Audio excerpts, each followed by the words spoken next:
Bonjour, on va se présenter. Moi, c'est Madeleine. Je suis étudiante en deuxième année à la Faculté de droit à l'Université de Montréal. Et mon collègue Gabriel, étudiant en troisième année. Exactement. Alors, dans le cadre de notre cours à la clinique juridique, on a été tâché de composer une présentation pour vous. Laurie nous a envoyé quelques questions que vous avez. Donc, on a essayé de tout synthétiser ça pour y répondre du mieux qu'on peut. Alors, juste rappeler que la mission de la clinique, et vraiment nous aussi, c'est de vous donner de l'information juridique. Donc, on ne peut pas vous donner de conseils. Donc, si vous avez des questions trop spécifiques, on ne pourra pas y répondre à un oui ou à un non. Donc, juste gardez ça en tête. Mais vous pouvez nous interrompre tout au long de la présentation pour les poser et il va y avoir une période de questions à la fin. Et donc, en fait, on a divisé ça un peu en 3 sujets. Premièrement, je vais aborder la loi sur le droit d'auteur, un peu un survol quand même assez large, donc ça va être un peu plus technique, je pense, ma partie. Mais on va revenir beaucoup sur les concepts dans la deuxième partie avec mon collègue, les échantillons, et vraiment plus décortiquer qu'est-ce que ça veut dire. Et on va conclure après avec le contrat, un peu quoi s'attendre, comment rédiger des trucs pratiques un peu comme ça. Alors, si on débute, le droit d'auteur en musique. Donc, premièrement, c'est quoi l'œuvre musicale? Donc, c'est une composition avec ou sans paroles et toute compilation de celle-ci. Alors, vraiment, qu'est-ce qui est protégé pour une œuvre musicale? C'est l'œuvre en tant que telle et non l'idée. Donc, si vous dites « j'ai une idée, je vais composer une chanson à propos de la météo », ça ne sera pas protégé, c'est pas suffisant. Il faut vraiment que la chanson soit écrite pour que ce soit protégé. Et donc, abordons la protection. La protection, c'est automatique par la loi, il n'y a pas de formalité. Tant mieux que l'œuvre que vous créez, elle va répondre à ces 3 critères. Donc, évidemment, elle doit exister, comme je viens de dire. Elle doit avoir une fixation matérielle, donc c'est la chanson, on doit l'entendre ou quoi que ce soit. Et ça doit être une œuvre originale, donc vous ne pouvez pas la copier d'une œuvre de quelqu'un d'autre, par exemple. Et aussi, l'œuvre, ça doit être une œuvre créée par un humain. Donc, ça ne peut pas être une œuvre créée par l'intelligence artificielle. Donc, ça doit vraiment découler de quelqu'un. Alors, ensuite, qui bénéficie de la protection, finalement, de la loi sur le droit d'auteur? C'est le titulaire. Donc, vraiment, l'auteur, ça va être le titulaire premier. Et donc, il y a quelques exceptions à ça. Je vais les énumérer rapidement, mais on va y revenir, comme j'ai dit. La seule exception, en fait, qu'on prévoit qui serait importante, ce serait l'emploi. Donc, disons, un employé, dans le cadre de son emploi, va créer une œuvre. L'œuvre, en fait, elle appartient à l'employeur et non à l'employé en tant que tel. Deuxièmement, il y a aussi le mythe du work for hire. Ça, c'est vraiment si on embauche quelqu'un, par exemple un photographe, pour prendre des photos de nous à notre mariage, eh bien, les photos appartiennent vraiment au photographe et non nous en tant que sujet dans les photos. Et aussi, s'il y a des auteurs multiples, donc un projet, disons, en collaboration, la titularité, elle peut soit être divisée automatiquement par tout le monde, ou elle peut être divisée par un contrat. Disons, vous dites, on veut que le premier ait 25%, le deuxième 25% et le troisième, disons, 50% de l'œuvre. Pour l'instant, ça va? Oui. Et donc, combien de temps dure la protection? Donc, règle générale, c'est la vie de l'auteur plus 70 ans. Donc, si c'était une œuvre en collaboration, eh bien, ça va être le décès du dernier auteur plus 70 ans. Donc, on aimerait ça avoir une personne jeune dans l'équipe pour que ça dure plus longtemps. Et suite à l'expiration de ce délai, l'œuvre, elle va tomber dans ce qu'on appelle le domaine public. Donc là, ça veut dire qu'il n'y a plus de droit sur cette œuvre. Et une fois que l'œuvre elle est rendue dans le domaine public, on ne peut plus revenir dans le domaine privé. Donc, on ne peut pas recréer des droits dessus, par exemple, pour qu'elle nous revienne. Une seule exception serait la réversibilité. Donc, si, lorsque moi j'ai créé mon œuvre, par exemple, j'ai accordé un droit de licence à une maison de disques pendant 100 ans pour jouer mes chansons, à mon décès, ce n'est plus 100 ans que la maison de disques va avoir, ça va être 25 ans. Suite à ça, les droits vont revenir à mes héritiers. Donc, c'est vraiment sur les cessions et licences que ça va s'accorder et nous allons revenir sur les cessions et les licences plus tard. Et c'est si l'auteur est le premier titulaire du droit d'auteur. Et donc, ensuite, on parle beaucoup des droits que vous avez sur l'œuvre et on va les définir. Il y a 2 grandes catégories. Donc, il y a les droits moraux et il y a les droits qui sont plus économiques. Les droits moraux, ce qui est surtout important, ce serait la paternité et l'intégrité. Donc, en fait, c'est tout ce qui vient protéger votre droit et tout ce qui est l'intégrité de votre œuvre, de votre nom en tant qu'artiste. Donc, finalement, les droits sont très liés à l'auteur. Donc, par exemple, si quelqu'un décide de modifier votre œuvre sans votre permission, eh bien là, ce serait un recours pour protéger l'intégrité de votre œuvre, disons. Et la deuxième catégorie, on a dit, c'était les droits économiques. Et il y a deux divisions, donc les droits exclusifs et le droit à la rémunération, qui en fait vont quand même ensemble. Donc, les droits exclusifs, c'est les droits que vous pouvez, disons, céder ou accorder en licence que vous avez sur votre œuvre. Donc, disons, vous pouvez accorder à quelqu'un les droits de reproduction, donc il peut se recréer votre œuvre, soit une exécution, une représentation publique, une publication, une traduction, la communication par télécommunication. C'est toutes les trucs que vous pouvez faire avec votre œuvre. Et lorsque vous accordez ces droits à quelqu'un, par exemple, eh bien là, il y a une rémunération qui va rentrer. Donc, la rémunération, c'est soit vous allez la recevoir parce que vous avez accordé un droit, ou si vous voulez utiliser l'œuvre de quelqu'un d'autre, eh bien là, vous allez devoir les payer, par exemple, et eux seront rémunérés. Donc, vraiment, ce qui est important avec la rémunération, c'est d'avoir l'autorisation du titulaire pour pouvoir l'utiliser.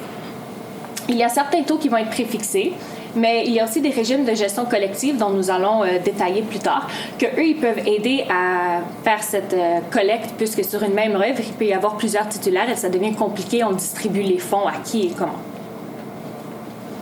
Donc, justement, sur une même œuvre, il peut y avoir plusieurs droits qui se superposent et c'est ça qui rend le processus si complexe.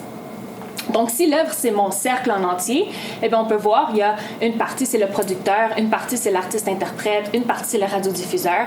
Et comme on a dit, si c'est une œuvre, disons, en collaboration, il peut y avoir plusieurs artistes-interprètes qui sont dessus, qui ont créé la chanson. Donc, c'est là qu'on voit comment est-ce que c'est complexe de savoir que les droits appartiennent à qui. Et donc, justement, on peut discuter des droits de l'artiste-interprète. Donc, souvent, chaque personne, comme on a dit, l'artiste-interprète, le producteur, le radiodiffuseur, ce sont tous des personnes différentes, mais souvent, ça peut être une seule personne qui détient comme tous ces chapeaux, finalement, et qui les change au fil et à mesure. Donc, par exemple, l'artiste-interprète, il peut l'enregistrer, il peut autoriser la reproduction, il peut mettre à disposition son enregistrement sonore. Et tous les droits qu'on mentionne, comme on dit, ce sont tous monnayables. Il peut les céder, il peut les licencier et ça va être tout ce que cette personne dans sa catégorie peut autoriser à faire ou à ne pas faire avec son œuvre. Ensuite, il y a les droits du producteur d'enregistrement sonore. Ça, c'est souvent la personne qui a comme le disque maître. Donc, première publication, reproduction, de louer. Ensuite, les droits du radiodiffuseur. Donc, vraiment, tout ce qui est comme la prestation au public sur les différentes chaînes radio, streamings et des trucs comme ça. Et donc, en fait, comme on a dit, toutes ces personnes, puisqu'ils détiennent un droit, pour pouvoir utiliser l'œuvre, il va falloir leur demander permission, comme on a dit plus tôt. La seule exception où est-ce que vous n'aurez pas nécessairement besoin de demander permission pour utiliser l'œuvre de quelqu'un, c'est l'exception de l'usage équitable. Donc, l'usage équitable, c'est que vous allez utiliser une portion de l'œuvre pour certaines fins. Et puisque cette portion fait partie de cette exception, on ne demande pas. Donc, ça doit rentrer vraiment dans ces 4 buts. Donc, soit une étude privée, la recherche et l'éducation, une critique et un compte-rendu, une communication de nouvelles ou une parodie et un satire. Donc, ça, ce sont vraiment les 4 seules exceptions où est-ce que vous pouvez ne pas demander permission avant d'utiliser l'œuvre de quelqu'un d'autre. En plus de ça, pour pouvoir utiliser ces exceptions, il y a aussi des critères d'analyse. Et donc, ce qu'il faut se rappeler aussi, c'est que tous ces critères et tout ce qu'on dit sur l'usage équitable, c'est pas défini de manière très carrée avec une réponse très précise. Souvent, ça va être laissé plutôt à l'appréciation du tribunal. Donc, si vous utilisez l'œuvre de quelqu'un et vous dites comme « Ah, mais c'est l'usage équitable, c'est une petite partie, par exemple. » Et là, la personne n'est pas d'accord avec vous et dit comme « Hey, c'était une grande partie de mon œuvre, finalement, je suis pas d'accord. » Vous allez vous ramasser devant un tribunal et là, le tribunal va trancher ensuite pour savoir si c'était usage équitable ou pas. Alors, les critères, comme on a dit, les 4 buts de l'utilisation. La nature, on a dit que ça dépend de l'usage que vous en avez fait. Donc, si vous faites une copie ou 100 000 copies de l'œuvre de quelqu'un, ça peut avoir une différence. Le tribunal va apprécier. Ensuite, l'ampleur de la partie de l'œuvre utilisée. Donc, un exemple que nous, on a reçu en classe aussi, c'est si je vous dis une chanson « Hit Me Baby One More Time », c'est une ligne, mais vous savez tous la chanson dont je parle.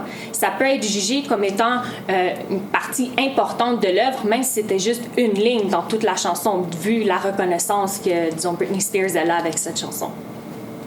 Ensuite, s'il y avait des solutions de rechange. Donc, est-ce que dans votre critique que vous avez faite, si vous avez publié, je sais pas, la revue au grand complet pour la critiquer, plutôt que de juste publier les petits paragraphes que vous aviez besoin de critiquer, ça peut faire une différence.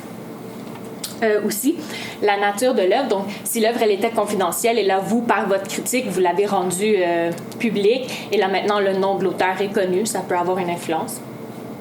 Et aussi, l'effet de l'utilisation sur l'œuvre. Donc, si cette peinture, c'était une peinture secrète et là, tout à coup, vous la rendez publique, vous la commercialisez, vous en vendez plein d'exemplaires aussi, ça peut faire une différence. Et donc, vraiment, qu'est-ce qu'il faut se rappeler de ces exceptions? C'est que c'est plutôt rare. Il vaut mieux demander la permission et se la faire accorder que de dire « Ah, je vais rentrer dans un cas d'exception et tout va être correct ». Les seules autres exceptions vraiment qui s'appliqueraient, c'est un établissement d'enseignement, les bibliothèques, les musées, les services d'archives, la copie pour usage privé et l'incorporation accidentelle. Pour établissement d'enseignement, c'est pas parce que vous êtes étudiant, disons, en musique que vous appliquez l'établissement d'enseignement. L'établissement d'enseignement, c'est plutôt si dans un contexte d'enseignement, le professeur essaie de démontrer quelque chose et il a besoin d'une chanson et qu'il l'utilise, bien là, ça va être protégé. Il aura le droit de l'utiliser sans demander la permission de l'auteur. Mais juste l'utiliser en tant qu'étudiant, disons, faire un échantillon d'une chanson populaire et vous dire comme « Ah, c'est pour un projet d'école », ça, c'est pas accepté. Vous devez quand même demander la permission de l'utiliser. Et alors, plus spécifiquement pour les échantillons, je vais céder la parole à mon collègue qui va l'expliquer plus en détail. Exactement. Alors, directement au niveau des échantillons. Alors ici, je vais vous parler uniquement des échantillons, donc de leur création jusqu'à leur utilisation, en survolant très rapidement de manière générale le concept de licence, voire même un petit peu de session qu'on reprendra par la suite quand on parlera un petit peu du contrat. Ça va être ici très pratique et on va un petit peu répéter les différents enjeux et notions que ma collègue a expliquées un peu précédemment, en les incorporant justement au domaine musical, un peu plus qui nous intéresse ici de manière plus précise. Donc, dans un premier temps, donc une définition s'impose. Donc l'échantillonnage, en plus c'est quand même un synonyme de sampling quelque part. C'est très simple, c'est uniquement justement l'acte de reprendre un extrait d'un côté d'une œuvre musicale existante pour l'incorporer donc dans une nouvelle œuvre. Donc là rien de sorcier, c'est très simple.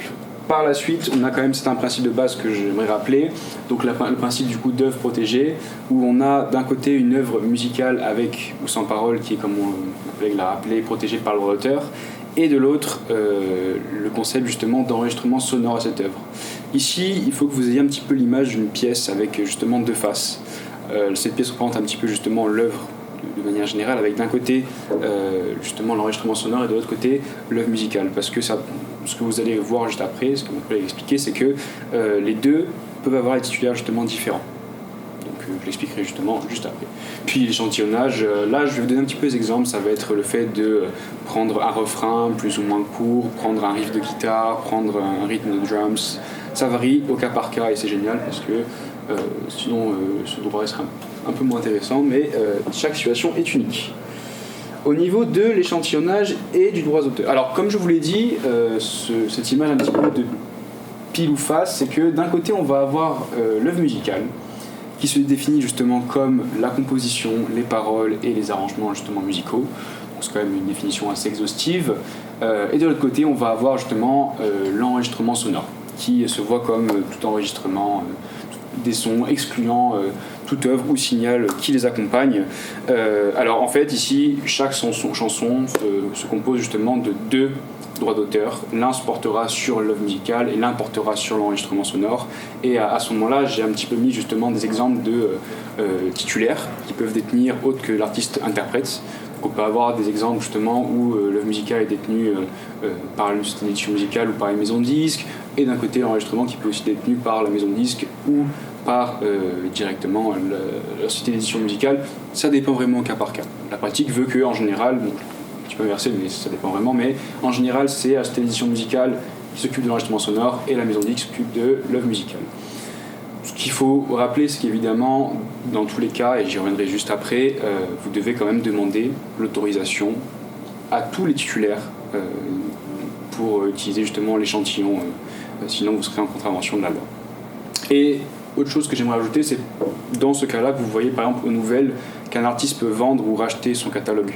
C'est vraiment parce que le droit est fractionné à ce niveau-là et que du coup on peut accorder une titularité à une autre entité ou du moins une société ici dans ce cas-là. Par la suite, au niveau du cadre juridique, alors comme je l'ai dit, c'est extrêmement important d'obtenir ces autorisations auprès de tous les titulaires, que ce soit les éditeurs, que ce soit tous les producteurs et du coup artistes-interprètes, puisque justement sinon vous serez en violation directement de la loi sur le droit d'auteur. Donc je vous expliquerai comment après justement trouver ces titulaires-là, parce que ça peut être assez long et des fois compliqué quand on ne sait pas où commencer. Et revenir justement sur l'idée d'utilisation équitable, de fair use, fair dealing, comme le disait ma collègue justement, le terme français qui était utilisation équitable, exactement. On a souvent l'idée préconçue, un petit peu américanisée, ce qui est normal parce que le monde de la musique est quand même assez centré autour des États-Unis, que c'est une idée souple où les tribunaux accorderaient une certaine souplesse à l'appréciation justement de votre utilisation de l'échantillon, alors que en réalité au Canada les tribunaux sont beaucoup plus restrictifs. Dans un premier temps, on a deux tests, dans le sens où on a un premier test avec les 5 critères que ma collègue a énoncés précédemment, et un deuxième test après au niveau de l'équité, c'est-à-dire qu'ici, on a le critère justement de pas forcément la quantité qui est utilisée de l'échantillon, mais plutôt la qualité. Encore une fois, je vais me répéter, mais si par exemple, il ne suffit pas que pour que vous soyez en violation, vous devez forcément utiliser un extrait qui dure 40 secondes ou 1 minute. Des fois, même c'est possible. C'est vraiment au cas par cas, et comme on a peut-être des fois des phrases ou des riffs de guitare qui durent uniquement 5 secondes, 8 secondes, c'est suffisant pour que ce soit une violation, puisque la qualité est considérée et qu'à ce moment-là, l'équité n'est pas respectée et que du coup, vous serez justement en violation de l'utilisation équitable. Par la suite, alors au niveau de la mise en pratique, je rappelle encore une fois que la désignation, c'est uniquement que l'échantillonnage est considéré en réalité justement comme une reproduction. Je vais dire de manière vulgaire, mais on copie et on colle un petit peu en modifiant à notre guise sur une nouvelle œuvre. Et c'est là que c'est extrêmement intéressant. Dans le cadre où vous n'avez pas justement du coup demandé une licence ou une cession, c'est un petit peu les seuls moyens que vous avez pour obtenir justement légalement l'échantillon, vous pourrez être en contravention si vous ne tombez pas sur l'utilisation équitable. Ce qui est intéressant ici, et dans un premier temps ça va permettre aussi d'être une belle étape, c'est de retrouver les titulaires. Alors vous allez me dire comment on retrouve ces titulaires-là. On a de grandes bases de données justement déjà sur Internet, vu qu'on est un monde de plus en plus tourné vers l'international et vers le moderne. Des bases de données comme la SOCAN, je sais pas comment, SOCAN, très bien, la SOCAN qui justement s'occupe de regrouper une sorte de répertoire de tous les titulaires justement, que ce soit les maisons de disques, que ce soit les producteurs, tous les producteurs, les éditeurs, il y a certains prêtres. Donc vous avez ici justement une belle base de données à garder en tête qui vous permettrait justement de trouver tous les titulaires de l'œuvre que vous souhaitez vous échantillonner.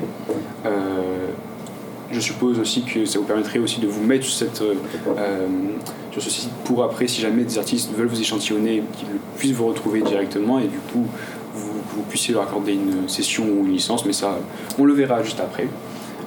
Ensuite, du coup, au niveau justement des critères, c'est qu'ici, à contrario, si vous n'avez pas d'autorisation, vous pourrez être en violation du moment que justement, comme je vous l'ai dit, l'échantillon lui-même pourrait être reconnaissable et substantiel. Donc le critère de substantialité, c'est un très grand mot, je sais, mais c'est encore une fois le côté où si la petite partie est vraiment très reconnaissable ou ce qu'on appelle dans le droit un peu de qualité, ce sera indirectement en violation à ce moment-là des droits des titulaires justement du morceau originel. Par la suite, alors en exemple logistique, moi personnellement j'ai passé toute mon adolescence sur ce genre de site, donc FL Studio, même Logic Pro, donc c'était vraiment un petit peu là que j'ai commencé à comprendre, ou du moins être confronté à justement tout le vocabulaire de copyright, même de licence, je me souviens de licensing, etc. J'ai pas l'anglais le plus parfait au monde, mais je commençais à comprendre les concepts. Et à contrario, c'est aussi là que vous avez des samples qui sont free of use. Donc c'est là que vous pouvez justement utiliser des samples comme bon vous semble, mais j'aimerais aussi rappeler que ce n'est pas parce que vous achetez une licence d'un sample que vous pouvez faire n'importe quoi, puisqu'il est possible que, c'est même sûr, que celui qui vous vend la licence peut conserver des droits dessus. Il ne vous passe pas forcément le droit de propriété justement sur le sample. Vous pouvez l'utiliser, mais il y a certains, en général les gens ne lisent pas forcément, mais il y a certains justement clauses, si je peux me permettre, que l'on ne lit pas forcément, qui des fois peuvent, entre guillemets, entraver certaines libertés d'utiliser le sample librement. Donc voilà, je passe du coup dans le cas juridique. Alors ici, j'aurais pu choisir tellement d'arrêts. Je pense qu'il y a tous les ans des nouveaux arrêts en général, que ce soit aux États-Unis ou ailleurs dans le monde, de plagiat ou de violation de droit d'auteur. J'en ai quand même pris 3 qui me venaient en tête.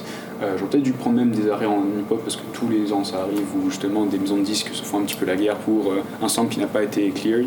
Donc là, en général, c'était vraiment des exemples de violation. Pour le Men at Work, c'était vraiment intéressant dans la mesure où c'était un riff de guitare qui durait très peu de temps. Et justement, la Cour a conclu qu'il y avait bien une violation, qu'importe que le riff ne dure que 5 secondes, la quantité et la qualité étaient là, donc ça transgressait le critère de substantialité. Et pour les Daft Punk et pour The Verve, ça montre un petit peu aussi comment ça fonctionne à l'arrière, dans la mesure où ici ce qui s'est passé c'est qu'à la fin, même s'il y a une violation, on s'est arrangé un petit peu à l'amiable et on a eu au final un accord commercial. Donc ça montre un petit peu aussi comment fonctionne le droit en dehors juste de la licence et de l'accord. Si tu me permets d'interrompre aussi. Avec plaisir. C'est beaucoup du cas par cas. Donc, même si vous pensez, disons, dans cet arrêt, c'était juste 8 secondes et c'était pas correct, donc moi, je vais faire 4 et je vais être correct, ça fonctionne pas comme ça. C'est vraiment cas par cas. Et donc, même si vous allez consulter, nous, on pourrait pas vous donner de réponse puisque c'est juste de l'information juridique qu'on vous donne, mais même si vous allez consulter un avocat et vous dites, est-ce que mon riff moins de 4 secondes va être accepté, lui aussi il ne peut pas vous donner de réponse concrète parce que ça va être vraiment laissé à l'appréciation du tribunal et c'est pour ça que tous les cas vont être... Il y en a plusieurs qui sortent parce que c'est vraiment tous les cas vont se rendre à la cour finalement. Exact. Mais par contre c'est génial parce que ça justement ça permet d'avoir un univers assez riche et des réponses qui sont même assez diverses, même si on a un socle commun de droit, sinon on ne sortirait pas quand même. Par la suite, là, ce qui est extrêmement intéressant, c'est qu'on va faire une sorte de récapitulatif de ce qu'on a dit au niveau justement de l'échantillonnage, c'est des réflexes qu'on doit avoir en tout temps. C'est dans un premier temps, admettons, vous voulez échantillonner une œuvre originale. Qu'est-ce qu'on vérifie ? Est-ce qu'on vérifie dans un premier temps que ça relève du domaine public ? Si ça l'est, vous pouvez l'utiliser librement. Si ça ne l'est pas, on a ce réflexe du coup de demander une licence ou une cession. Pour demander la cession ou la licence, qu'est-ce qu'on doit faire ? On doit directement retrouver les titulaires. Pour retrouver les titulaires, on va justement passer par les sites web comme la SOCAN, justement, ou même, je ne l'ai pas précisé, mais on a aussi quand les titulaires, forcément, ne sont pas sur la SOCAN, vous avez des entreprises qui sont spécialisées avec des mandats, justement, qui ont pour but de retrouver les éditeurs ou autres, tous les titulaires qui s'occupent, justement, du morceau en question. Et dans le cadre aussi, on a un certain livre, une monographie et une doctrine à la Bibliothèque de droit de Montréal, je pourrais vous ai mis directement le lien en dessous, qui vous parle justement si jamais les artistes-interprètes sont introuvables. Donc dans ce cas-là, où justement on a une démarche qui est assez spéciale et spécifique, mais aussi compliquée à comprendre. Donc voilà. Par la suite, justement, comme l'expliquait ma collègue, vérifiez aussi si c'est vous qui êtes l'artiste échantillonneur ou échantillonné, excusez-moi, si vous êtes dans le cadre d'un emploi, vérifiez si vous pouvez aussi le faire au terme de votre contrat de travail. Et ensuite, du coup, j'ai parlé aussi de la création originale, parce que, comme je vous l'ai dit, ce n'est pas obligatoire que vous parliez avec quelqu'un ou échangez avec quelqu'un, ou du moins voudriez une licence avec quelqu'un qui est chez une maison de disques et chez un éditeur. Peut-être que la personne a tous les chapeaux et du coup vous serez en relation directement 1 contre 1 et vous pourrez négocier directement avec elle des frais et de la licence. Maintenant vous allez me dire qu'est-ce qu'une licence ? On va revenir après, mais je vais un petit peu parler de son contenu. Donc en général vous comprenez, une licence c'est une sorte de contrat, un droit de la musique qui vous permet justement d'accorder certains droits d'utilisation contre en général des frais. Et c'est ici que c'est extrêmement intéressant puisque évidemment on va parler de quelle est la durée de l'échantillon, en secondes, en minutes. On va parler de la partie échantillonnée. Est-ce que c'est juste une riff de guitare ? Est-ce que c'est juste une partie de basse ? Est-ce que c'est les paroles ? Est-ce que c'est un refrain, un couplet ? Ce sont les détails dans lesquels doit figurer justement la licence. Quelle en sera l'utilisation ? Est-ce que ce sera en loop ? Est-ce que ce sera inversé ? Est-ce qu'on aura des effets, des modifications ? Quel sera le nombre d'unités aussi prévues ? Et quels seront les supports. Donc ça c'est extrêmement intéressant puisque on devra des fois fournir à l'avance, selon ce que vous prévoyez, que par exemple votre nouvel échantillon sera uniquement disponible par exemple en streaming ou sera disponible en streaming, en sonnerie, en vinyle, en CD. Vous pouvez directement le prévoir ici ou du moins la personne que vous voudriez échantillonner peut vous imposer par exemple j'aimerais uniquement moi que dans votre nouvelle œuvre qui utilise mon échantillon à moi, que vous le fassiez uniquement en streaming. Ça peut être possible, ou vous intégrez le streaming. C'est vraiment une relation contractuelle, c'est là où vous pouvez un petit peu mettre votre volonté par écrit. Et d'ailleurs, c'est extrêmement intéressant parce que c'est là que j'ai appris qu'il y a une possibilité, vu que c'est un contrat de manière générale, pour l'artiste qui est échantillonné. Donc si demain vous êtes artiste échantillonné, vous pouvez demander, par exemple dans le cadre d'une relation de licence, d'écouter le produit qui sera justement après, plus tard, mis sur les plateformes ou vendu, commercialisé, mais en premier. Évidemment, cela respecte les règles de confidentialité, vous ne pourrez pas liquer le son comme bon vous semble. Par la suite, on a du coup le contrat. Donc là, on tombe quand même sur le monde contractuel. Je sais qu'on a passé en revue de manière très large, du moins un petit peu en background, de la licence et la cession, mais on ne l'a pas forcément défini. Donc c'est ce qu'on va faire ici directement. Dans un premier temps, la cession, c'est extrêmement simple. C'est beaucoup plus définitif dans la mesure où, en général, on a un transfert de propriété, droit d'auteur, d'une partie qui est du coup le cédant, à un autre cessionnaire. Donc là, on a des grands mots de droit, mais c'est extrêmement simple. C'est que, en général, ce qu'il faut comprendre, c'est qu'on a un transfert qui est en général définitif, où l'artiste qui est, admettons, échantillonné, ou même juste un artiste qui veut donner ses droits, le fait de manière définitive, dans un contrat, envers un autre artiste. Ou une maison de disques, ou n'importe qui, c'est juste, vous vendez votre œuvre de manière définitive en transférant la totalité des droits, de façon générale. Donc voilà, c'était assez général. Maintenant pour la licence, donc là c'est vraiment une autorisation accordée par le détenteur des droits d'auteur à une autre partie, permettant l'utilisation de l'œuvre musicale sous certaines conditions sans constituer une infraction de droit d'auteur. Ce qui est extrêmement intéressant, c'est que là on parle d'autorisation. On a évidemment un transfert de droit, donc on va conférer à la personne à qui on accorde la licence. Mettons, vous avez un artiste qui veut échantillonner le travail d'un autre artiste, celui-ci va lui conférer des droits. Mais il va, en général, ou du moins il peut, sinon ce serait la cession, il va conserver le droit de propriété. Donc, encore une fois, vous ne pouvez pas des fois tout faire avec ce que vous allez utiliser. Donc ça dépend vraiment du contrat que vous allez rédiger, donc c'est important des fois que, je sais que dans le vocabulaire moderne, le mot licence peut signifier qu'on a tous les droits sur le sample parce qu'on l'a acheté, mais des fois c'est souvent une idée reçue dans la mesure où même celui à qui on a acheté la licence conserve certains droits sur justement l'échantillon en tant que tel. Par la suite, alors des facteurs. Ici on parle de facteurs que ce soit pour la cession ou la licence, qui peuvent, parce qu'on va évidemment parler un petit peu de frais et de prix, influencer le prix et les frais. Donc qu'est-ce qui va changer? Parce qu'en général c'est quelque chose qui revient souvent dans la mesure où on se pose la question, quand on n'est pas forcément dans le marché, qu'est-ce qui va influencer mon prix de ma cession, de ma licence, qu'est-ce qui va justifier aussi. Donc on va avoir évidemment le succès de la chanson originale, la notoriété de l'artiste original, mais attention aussi la notoriété de l'artiste qui va échantillonner. Dans la mesure où si vous, par exemple, vous êtes un peu plus connu ou du moins quelqu'un qui possède une certaine notoriété dans le milieu, qui souhaite échantillonner quelqu'un qui n'est pas forcément connu, cette personne peut aussi vous réclamer un prix un peu plus élevé que la moyenne. C'est totalement possible et c'est pas une violation au droit d'auteur. Donc maintenant sur l'échantillon, un facteur qui justement peut justifier une augmentation de prix ou du moins un prix plus ou moins élevé, ça va être d'abord la longueur d'échantillon, la quantité d'échantillon, la qualité aussi d'échantillon et la manière dont celui-ci va être incorporé et utilisé. C'est pour ça que ça peut aussi justifier une fluctuation de prix. Et c'est pour ça que c'est intéressant aussi de mettre justement une écoute, enfin une première écoute dans le contrat, parce que si vous voyez que votre échantillon des fois est un peu mal utilisé, vous pouvez demander un prix plus élevé à la mesure où ça ne justifie pas, enfin ça vous aimez pas trop, mais vous gagnez de l'argent, donc ça aide pas mal. Alors maintenant un exemple de licence, donc la licence de rythme. Alors ici c'est uniquement justement une location ou un achat complet de la piste instrumentale. Alors là ce que je vous ai dit, le mot licence est vraiment utilisé, peut être utilisé de tellement de façons générales. C'est le droit des contrats de manière générale, c'est la volonté qui est loi comme on dit. Et ici, on peut penser des fois que quand on va acheter, quand on va payer une licence, on peut utiliser cette licence à terme, de n'importe quelle manière que l'on veut, mais des fois c'est uniquement une location, et des fois il y a certaines conditions qui se rajoutent, par exemple des conditions directement de territoire, c'est possible, j'ai déjà vu, des conditions aussi de temps, ça peut être uniquement 100 jours, 300 jours, 3 ans, 4 ans, ça peut être aussi des conditions de copyright, ça peut être des conditions... en fait, il n'y a pas de conditions qui s'arrêtent, c'est uniquement grâce à votre imagination, vous pouvez rajouter autant de conditions que vous voulez. Donc vérifiez vraiment quand vous achetez une licence ou quand vous faites une licence de bien incorporer ce que vous voudrez dedans et de vraiment aussi s'adresser à un professionnel du droit ou du moins même à la clinique juridique qui peut peut-être vous aider à énumérer certaines clauses intéressantes parce que c'est important d'y penser.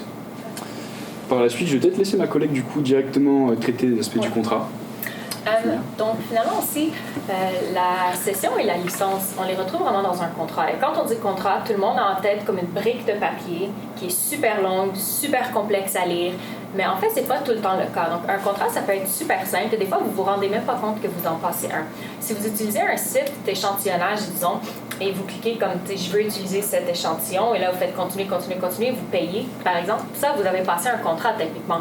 Donc, c'est pas tout le temps complexe, ça peut être simple. Et aussi, il y a des opportunités quand vous vendez votre sample que vous pouvez inclure des modalités dans votre contrat qui font votre affaire aussi. Donc, j'ai inclus 4 critères qui pourraient se retrouver dans votre contrat. J'ai aussi inclus un modèle de contrat à la prochaine diapositive qui est plus simple. Pour vous illustrer un peu, ça peut avoir l'air à quoi.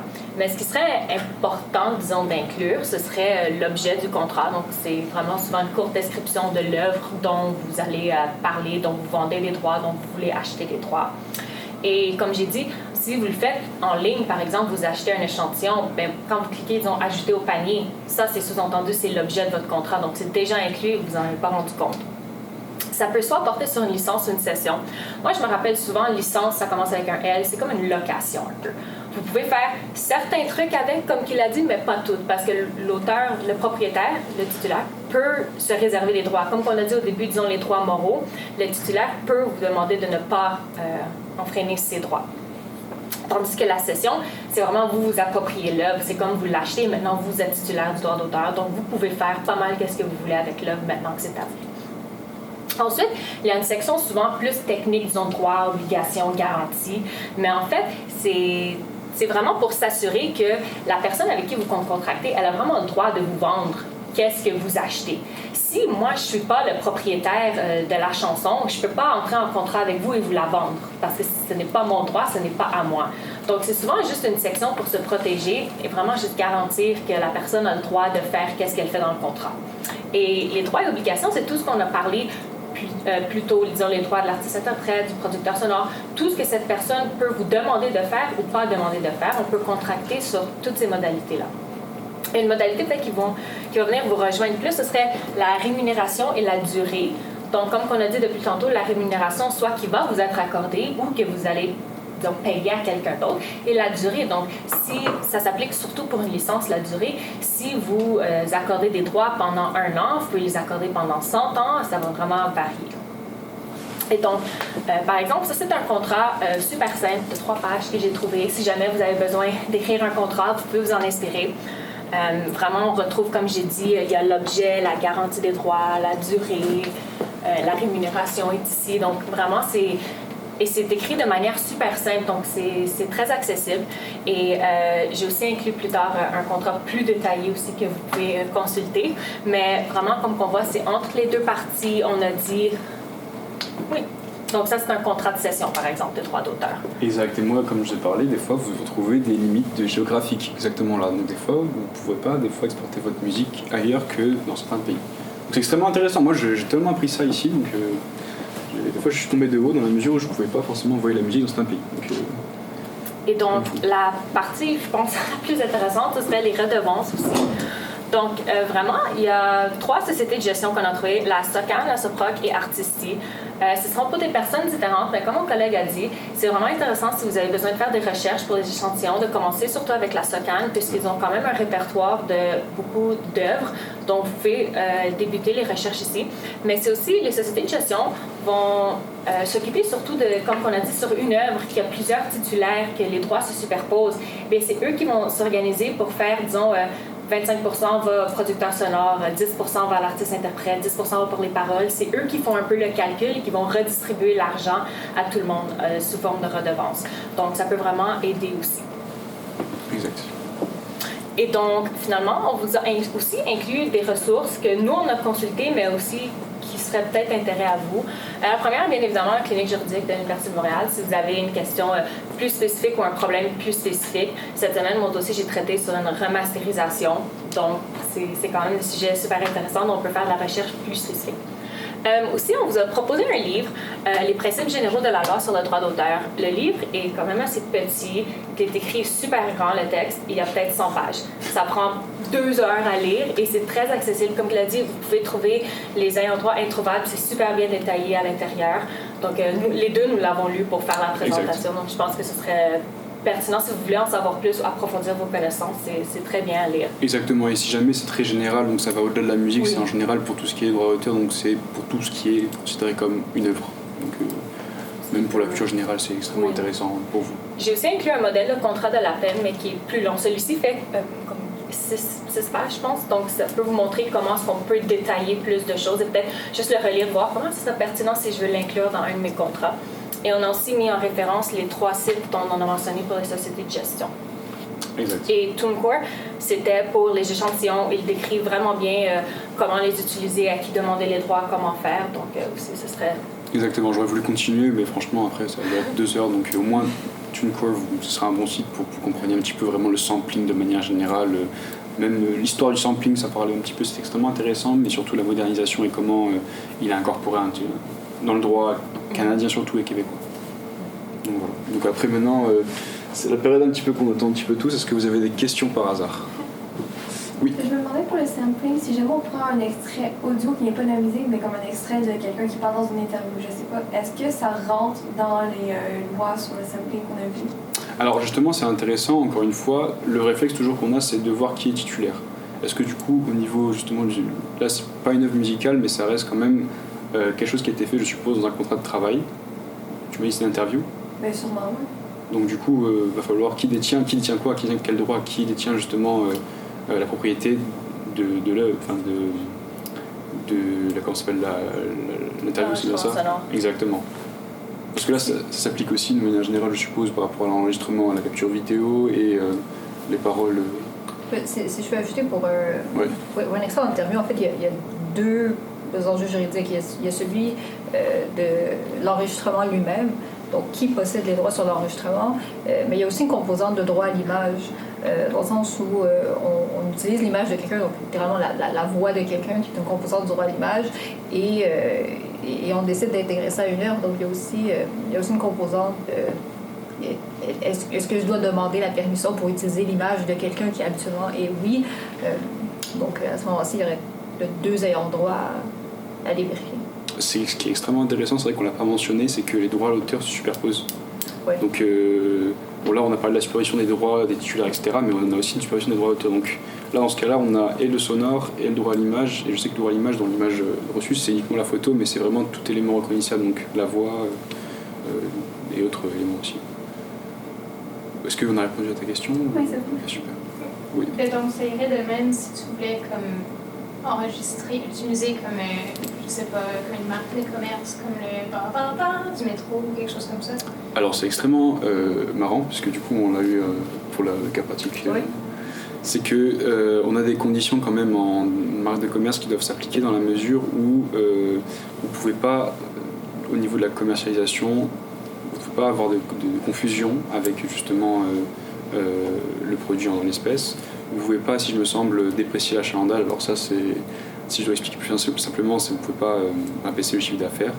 Et en troisième, c'était, il me semble, de tête, c'est quoi le dernier critère? Vous vous souvenez? Il n'y a plus, c'est bon? Ben, il y a la dépréciation d'achalandage. La confusion, et le dernier, c'était... La confusion, et il y a...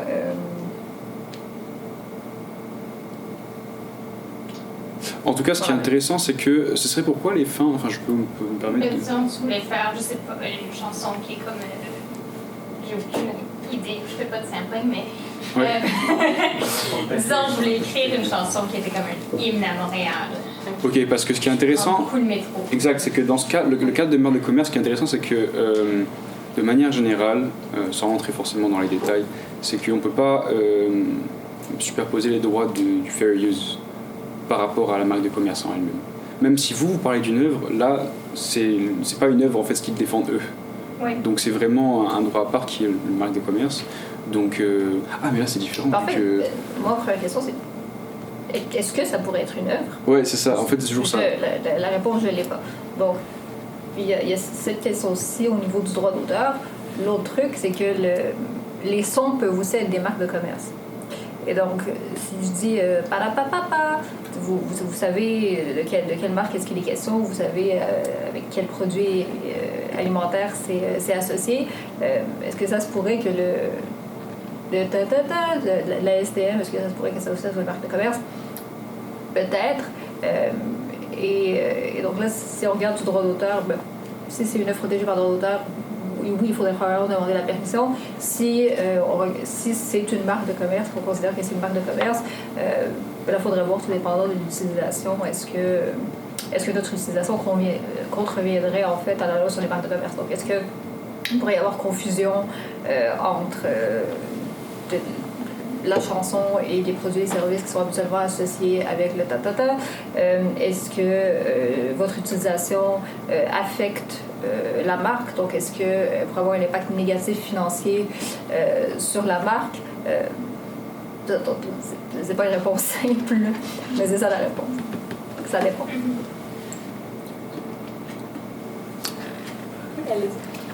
Moi, ma question, c'est plus par rapport au contrat.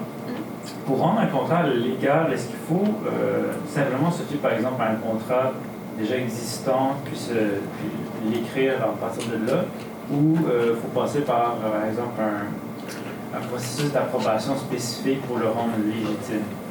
Si vous pouvez contracter avec une autre personne, il n'y a pas de formalité. Cependant, si l'autre personne, disons, c'est une compagnie, où il faut s'assurer que tu as contracté avec une personne qui peut légitimement représenter la compagnie. Donc, si disons, vous allez au McDo, vous ne pouvez pas juste contracter avec le caissier que vous achetez le McDo. Genre, ça doit être la personne qui peut représenter ce McDo qui doit contracter avec vous. Donc, vous pouvez vous inspirer, disons, du contrat que je vous ai donné, le réécrire selon qu'est-ce que vous voulez, et la personne autorisée va contracter avec vous. Comme elle peut dire, elle peut refuser et rajouter des trucs qu'eux, ils veulent dans le contrat. Ce qui serait comme une négociation avant de signer le dernier contrat, finalement. OK, mais dans le fond, du moment où il y a une signature, c'est là que comme le contrat oui. Il est légitime. Oui. Okay. En fait, pas nécessairement, parce qu'un contrat peut être oral. Oui. Donc, on peut contracter vers... Le contrat, à la base, c'est l'intention des parties qui se rejoignent, en fait. Et donc, on peut avoir un contrat qui est oral, on peut avoir un contrat qui est écrit, etc. C'est juste que tout dépendant de ce qu'on veut mettre dans le contrat, là, tout d'un coup, il y a peut-être des formalités additionnelles qui peuvent s'ajouter. Donc, par exemple, je ne peux pas céder mes droits d'auteur sur une œuvre verbalement. Donc, pour que la cession elle soit valable, il faut que ce soit fait dans un écrit signé par le titulaire du droit d'auteur. Comme Adeline le mentionnait, j'ai pas le droit de céder des droits qui ne m'appartiennent pas. Donc, il faut nécessairement que ce soit un représentant autorisé ou quelqu'un qui détienne les droits qui le fasse. Mais au-delà de ça, vous pouvez contracter avec n'importe qui sans modalité additionnelle, à moins qu'il y ait des formalités qui sont prévues par la loi, comme par exemple le fait d'avoir un écrit signé pour une session, mais autrement... Mais est-ce que c'est plus facile à défendre? Je dis que non, oui. Le contrat oral. C'est sûr que le contrat écrit, c'est plus facile à défendre que le contrat oral, parce qu'à part si vous êtes enregistré, c'est votre parole contre la mienne, et aussi en cours, il y a des... Il y a des valeurs de litige, il y a des sommes au-delà desquelles on ne peut pas prouver l'existence d'un contrat par le témoignage. Donc, je fais pas de litige, je me voir, c'est comme 1500, ouais. 1500, donc vous pouvez essayer de prouver l'existence d'un contrat d'une valeur de moins de 1500 $ à l'oral. Au-delà de ça, la Cour ne vous permettra pas de faire ce témoignage-là, vous allez avoir besoin d'un écrit.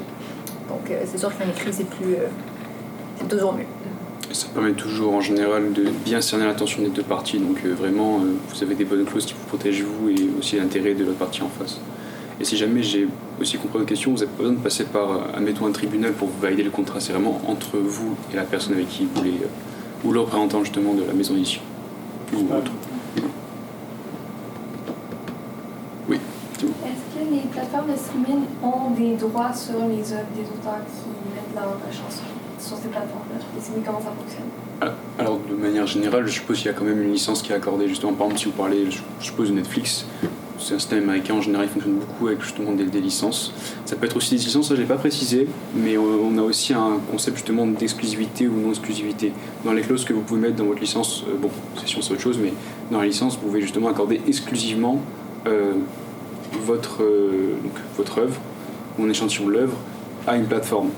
C'est le cas des artistes qui ont un contrat par exemple directement avec Spotify, avec une licence exclusive de leur œuvre du coup musicale, à laquelle ils vont la donner justement en premier à cette plateforme de streaming. Mais de règle générale, si vous êtes sur la plateforme et eux ils disent comme les œuvres sont gratuites d'usage ou libres d'usage, vous pouvez les utiliser sans craindre si c'est ça que la plateforme vous indique finalement. Mais si elle vous indique comme un paiement, quelque chose comme ça, là vous allez voir comme les critères d'usage vont vous être expliqués. Mais comme la partie entre, disons, l'artiste et le site web, je pense que ça vous inquiète moins parce que le site web va vous informer avant que vous l'achetez de qu'est-ce que vous pouvez faire, qu'est-ce que vous ne pouvez pas faire. OK. Donc, si jamais je suis l'artiste qui met des œuvres sur Spotify, je peux dire je peux laisser à tout le monde ou je garde que pour moi. Oui. J'imagine que Spotify, par contre, a des critères, un contrat, et j'imagine eux, leurs avocats vont vous demander plusieurs choses avant de juste accepter, et comme eux doivent avoir un système rigide, mais oui, techniquement, vous pouvez leur demander de faire X, Y, Z que vous voulez. OK, super. Ouais, juste ajouter, donc, habituellement, lorsqu'on diffuse sur une plateforme de streaming, en musique, d'habitude, on passe par un distributeur qui va mettre les chansons sur plus d'une plateforme de streaming, donc habituellement qui va les mettre en même temps sur Spotify, sur Apple Music, etc. Puis chaque plateforme va avoir ses modalités qu'habituellement vous allez devoir accepter. Peu importe. Donc c'est plus un... vous devez accepter, puis si ça vous arrange pas, ben, vous pouvez aller voir une autre plateforme. Puis, mais en aucun cas, vous perdez les droits sur vos œuvres. Lorsque vous permettez de les faire diffuser sur des plateformes de streaming. Mais la composante de négociation est assez inexistante. J'ai des questions sur la reconnaissance des échantillons utilisés. Moi, des fois, ça m'arrive dans des pièces de prendre des pièces existantes, un petit bout d'enregistrement, puis de le modifier. Puis ces modifications-là, à la fin, dans ma pièce finale, on ne peut pas reconnaître c'est quelle pièce que j'ai utilisée, ni même c'est quel compositeur ou interprète, mais on entend quand même que c'est un instrument particulier, puis il y a quelques auteurs quand même qu'on peut entendre, mais on ne peut pas nécessairement dire... Ben, je ne sais pas si je peux vraiment dire que c'est impossible pour quelqu'un de prouver que j'ai pris cet enregistrement-là de tel disque. Mais je me demandais s'il y aurait possibilité d'avoir des problèmes. Ben justement, c'est uniquement ce qu'on avait parlé par rapport à l'utilisation équitable. Mm-hmm. Et à ce moment-là, pour aller plus loin, justement, quand vous tombez dedans, c'était quand vous avez 2 tests dans le régime canadien qui était quand même assez strict dans le premier temps. Vous avez les 5 critères et puis après l'utilisation justement qui était, il me semble, avec le critère de la qualité, de l'équité. À ce moment-là, on peut imaginer que si le sample est modifié d'une façon à ce qu'il soit irreconnaissable, chez ce qu'on entend juste une piste sonore, je suppose qu'on peut imaginer qu'il n'y a pas forcément un taux qui soit élevé de risque de violation. Mais encore une fois, c'est au cas par cas. Je peux pas vous dire, moi, en tant que conseiller, vous dire que vous, votre enregistrement, il est en règle avec la loi, parce que déjà, je ne l'ai pas écouté, puis je ne suis pas habilité à le faire non plus, mais effectivement, ça va dépendre vraiment au cas par cas. Je m'excuse, c'est vraiment tout ce que je peux vous dire par rapport à ça. Fait que si je voulais indiquer des pièces qui utilisent des samples, est-ce que je devrais aller avoir une consultation Mais directement, déjà, ce que vous pouvez faire, c'est que vous pouvez vérifier qu'ils sont les titulaires justement de la pièce en question, qu'ils sont titulaires justement de l'œuvre musicale. Comme je vous l'ai dit, si jamais ce sont comment ça s'appelle, si l'œuvre est sous domaine public déjà, ou si elle ne l'est pas, parce que ça se trouve peut-être que l'auteur il date de 3 siècles auparavant et à ce moment-là l'œuvre est peut-être tombée en domaine public. Ou si ça ne l'est pas. l'auteur peut aussi juste simplement vous donner permission de l'utiliser. Hein. Ça n'a pas besoin d'être super complexe. L'auteur peut peut-être juste dire par écrit c'est toujours mieux, mais si la personne vous dit je t'enregistre quelque chose et après ça je vous le donne, ça se finit là et vous l'utilisez, c'est tout. Mais il y a également les droits d'enregistrement. Oui, ça c'est avec la personne, exactement. Donc sur l'œuvre que vous prenez, s'il y a les droits d'enregistrement et tout, c'est là que ça s'additionne. Mais oui, vous pouvez juste demander à la personne aussi l'autorisation. C'est vraiment ce réflexe dans le premier temps, c'est vraiment se demander est-ce que c'est domaine public ou pas. Le domaine public, c'était par exemple le fait que l'artiste est mort il y a 100 ans, c'est pas automatiquement domaine public. Si ça ne l'est pas, retrouver les titulaires, et puis quand on l'a retrouvé les titulaires directement, contacter justement les personnes qui sont plusieurs, les titulaires, et si c'est une personne, lui demander directement s'il y a une possibilité, et en général par écrit, parce que c'est plus simple après si jamais on a des problèmes de prouver par écrit. Oui. Moi, j'ai une petite confusion sur quand est-ce qu'une œuvre enregistrée tombe dans le domaine public. Est-ce que tu veux qu'on remette la slide par hasard? Ouais, c'est plus simple. Parce qu'on parle d'artistes qui sont morts il y a 300 ans, mais si on l'enregistre par Yannick Nézet-Séguin à l'OM il y a 2 ans. Exactement. Donc, puisque lui, il a refait un enregistrement sonore, finalement, lui, les droits sur l'enregistrement sonore persistent. Le droit de l'artiste-interprète, on s'entend, ça fait 3 siècles, il est mort, c'est fini. Mais le droit sur l'enregistrement sonore va persister s'il y a eu un rematrissage, disons, de la chanson. Et ça fonctionne de la même manière? Oui, ça va être de 70 ans. Plus 70 oui. ans. Et ça peut aussi, si vous utilisez, disons, c'est l'Orchestre symphonique de Montréal qui le fait, bien là, il y a des droits de eux aussi qui vont être rendus dessus maintenant, la prestation en tant qu'artiste-interprète. Donc, ça peut recommencer. Donc, c'est de s'assurer de prendre la version, disons, d'il y a 300 ans. Elle, il n'y a plus de droit dessus. Mais si c'est un rematrissage, il peut y avoir des droits sur ce On rematrissage-là. s'entend qu'il n'y a aucune œuvre enregistrée. Non, justement. Mais juste... Non, juste la partition. Oui. Oui, mais dans ce cas-là, c'est pas de l'échantillonnage parce que je l'enregistre moi-même. Dans ma tête, l'échantillonnage, c'est de prendre quelque chose qui est déjà existant. Exactement. Exact, oui. Donc, il faut toujours se rappeler qu'il y a 3 catégories d'ayants droit primaires. Il y a les auteurs-compositeurs, il y a les producteurs d'enregistrement sonore, puis il y a les artistes-interprètes. Et ils ont tous des droits sur des composantes distinctes de l'œuvre ou de l'enregistrement. Et donc, sur une seule pièce enregistrée, en fait, il peut y avoir des durées de protection différentes et des ayants droit différents. Donc, on peut avoir une œuvre qui est dans le domaine public sur un enregistrement qui est encore protégé avec des artistes-interprètes qui ont encore des droits sur la prestation. On peut avoir des artistes-interprètes qui n'ont plus de droits, mais avec une chanson qui est encore protégée par le droit d'auteur et un enregistrement qui est encore protégé par le droit d'auteur. Donc, à chaque fois, il faut faire l'exercice mental de se dire ben, c'est quoi la composante que j'essaie d'utiliser, puis est-ce qu'elle est encore protégée, tout dépendant de la situation. C'est pour ça qu'on disait aussi la SOCAN, peut-être des fois juste de vérifier si eux vont pouvoir le dire, c'est quel groupe qui ont des droits encore. C'est juste les auteurs, c'est pas Oui, c'est pas ça. Les autres aussi avec... Il va y avoir la SOPROC pour les enregistrements. Oui, de faire l'exercice. Puis il va y avoir Artisti pour les interprètes. Donc, de les vérifier vraiment. Le message de notre présentation, c'est vraiment juste vérifier à qui appartiennent les droits. C'est vraiment, je pense que c'est vraiment tout le temps la première étape de commencer là. Je ne sais pas si vous êtes familier avec ces termes-là, mais exemple, la notion de royalty free et copyright free. C'est le royalty, c'est les redevances, finalement, donc sans redevance. Copyright, c'est les droits d'auteur, le titulaire de droits d'auteur. Donc, copyright free, ça veut dire qu'ils sont gratuits, ils sont libres de droit. OK. Non. Oui. Sur le contexte, sur le contexte de reproduction d'un échantillon, j'ai un ami en ce moment qui fait une pièce où il empile des dizaines d'heures de répliques de centaines de films pour faire une pièce, puis il ne demande pas de droit à personne. Il empile tout ça pour faire une espèce de... C'est ça. Oh, c'est ça. Puis je me demandais pour lui, qu'est-ce que... Est-ce que quand on change de contexte, on prend une ligne de film, puis on la met dans une œuvre musicale, imagine le droit sur l'image, exactement, pour chacun des échantillons. Exactement, on va avoir une supervision du coup de plusieurs droits ensemble, donc l'enregistrement sonore d'un côté, puis le droit à l'image, je suppose. Oui, et aussi le droit sur un script, si c'est une ligne de script, le droit sur l'enregistrement sonore, mais un ayant droit ne perd pas ses droits parce qu'une utilisation est faite dans un contexte qui est différent. Donc, si vous utilisez 2 lignes d'un script, l'auteur a encore ses droits sur les 2 lignes d'un script, même si vous voulez les intégrer à une œuvre musicale. L'obligation de demander la permission ne change pas parce que l'utilisation est différente. Ouais.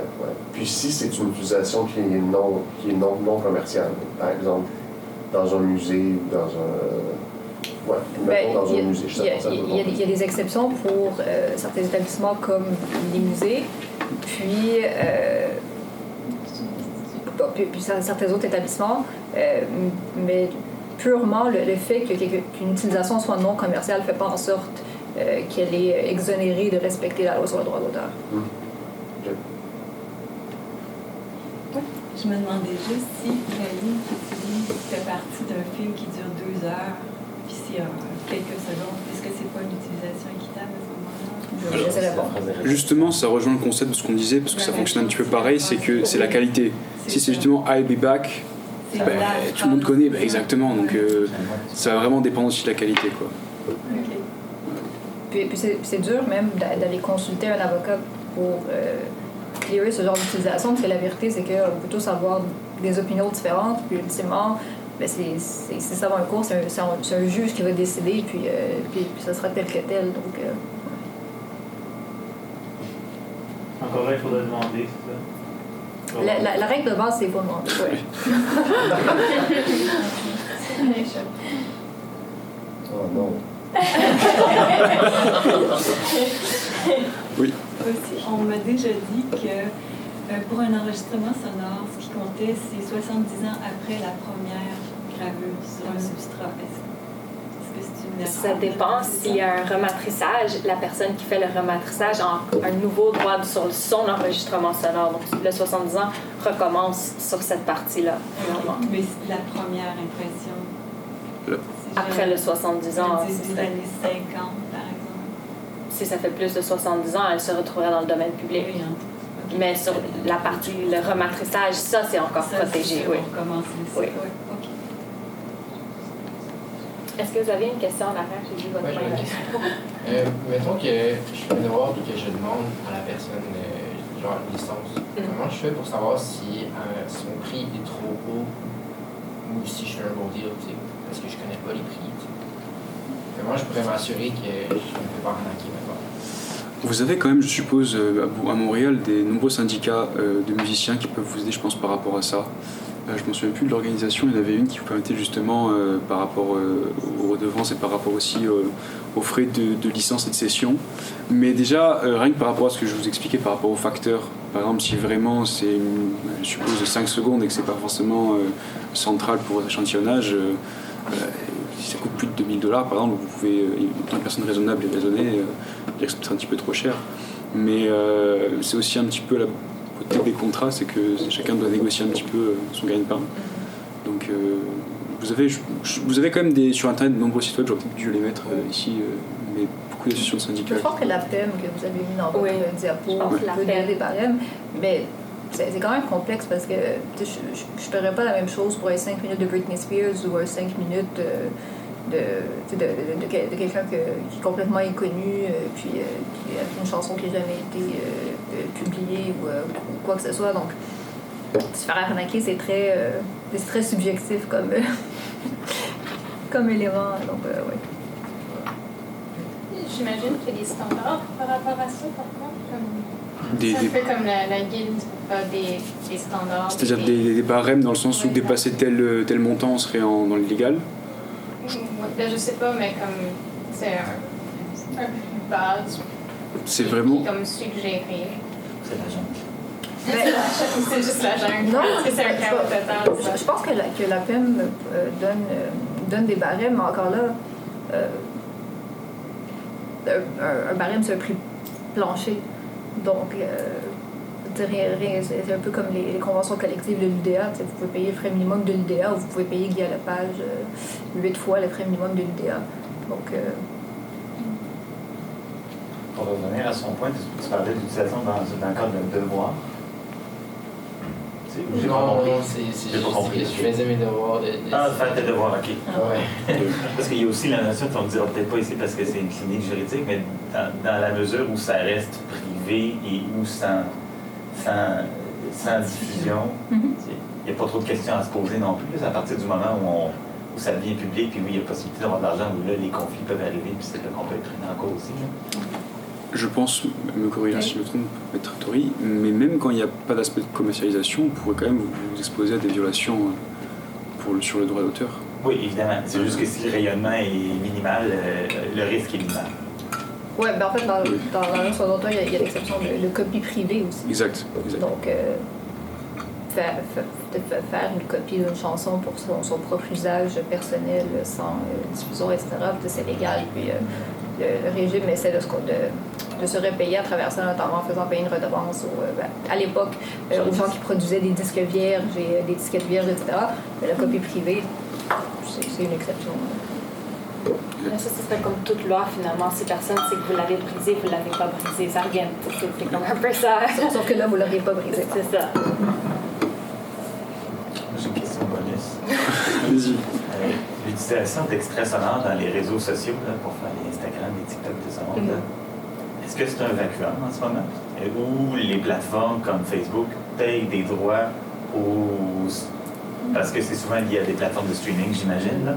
Et donc, c'est payé par ce canal-là. Vous avez un exemple récent avec des sons de Universal Studios avec TikTok, par exemple, qui ont refusé, du coup, qui ont enlevé certains catalogues de musiciens exactement parce que justement ils n'ont pas voulu, je sais pas si c'était un renouvellement de licence ou juste plus la courée de licence tout court, et donc les sons étaient directement enlevés, donc on peut supposer que pareil il y avait des licences avec ces sons-là ou ces extraits-là en tant que tels.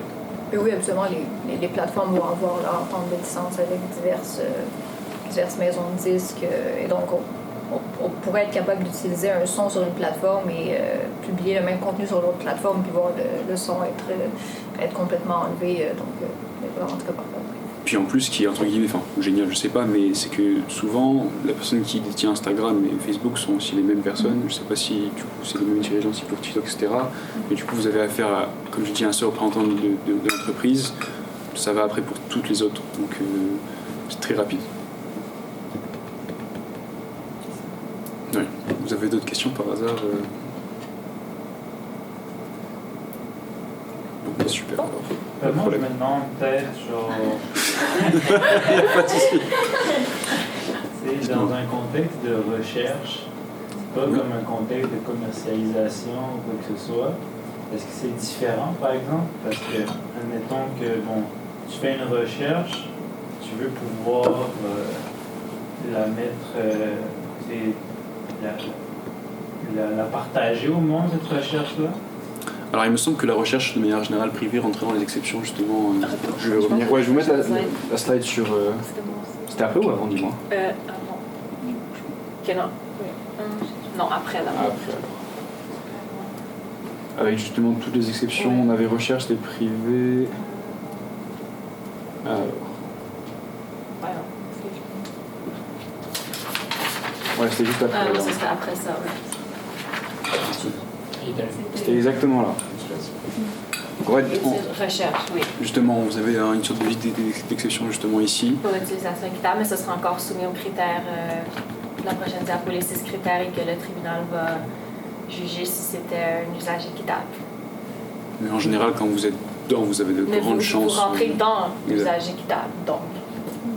Mais si, je sais pas si c'est une bonne question. Si jamais vous voulez faire par exemple payer votre recherche à quelqu'un, admettons, vous la publiez peut-être sur internet et que vous obligez les gens à payer pour l'article dans lequel vous aurez justement votre l'utilisation d'échantillons. Je sais pas si on serait soumis du coup à ce moment-là à une violation. Parce que ça dépend de l'utilisation qui est faite de l'œuvre. Donc, si je veux utiliser, par exemple, une œuvre musicale à des fins de recherche, puis après je publie un article scientifique à ce sujet-là, techniquement, à part s'il y a un lien vers l'extrait de mon œuvre, je l'utilise. Je ne l'utilise pas au moment de publication. Donc, à ce moment-là, il n'y aurait pas de violation. Pardon. C'est comme l'exemple que je donnais avec la critique. Disons, vous n'avez pas besoin de publier la pièce de théâtre au complet, mot pour mot, pour faire une critique. Vous pouvez seulement critiquer et inclure 2 lignes de la pièce de théâtre. Donc, si dans votre recherche, vous n'avez pas besoin de publier en entier toutes les paroles de la chanson que vous utilisez, juste de mentionner qu'est-ce qui est pertinent, ça revient un peu à la même chose.